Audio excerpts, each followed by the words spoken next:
তোমার আপুদের কমান করছে না। আপু একটা মেহেদির দাম যদি 100 টাকা হয় তাহলে দুইটা মেহেদির দাম কত? আপু তিনটা মেহেদি নিলে কি ডেলিভারি চার্জ ফ্রি দিবেন? আপু একটু কম হবে না? এতগুলো মেহেদি নিচ্ছি, একটু কম রাখেন না। আপু মেহেদি কালার ভালো হবে তো? আপু মেহেদির কালার কতদিন থাকবে? আপু আপনি আমাকে নতুন মেহেদি দিয়েছেন তো নাকি পুরাতন দিয়ে দিচ্ছেন? ভাই বিশ্বাস করেন, যখন এই টাইপের প্রশ্ন পাই মনটা চায় এমন উড়াল একটা রিপ্লাই দেই, কিন্তু ধৈর্যের ক্ষমতা বাড়ায় রাইখা আমি মুখের উপরে ঠাস ঠুস করে কিছুই বলতে পারি না।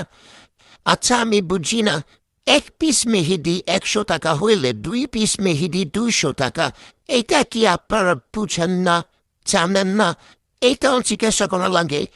তারপরে যারা বলেন যে আপু মেহেদি কালার ভালো হবে তো বোন ভালো না হলে কি এতগুলো মেহেন্দি সেল করি?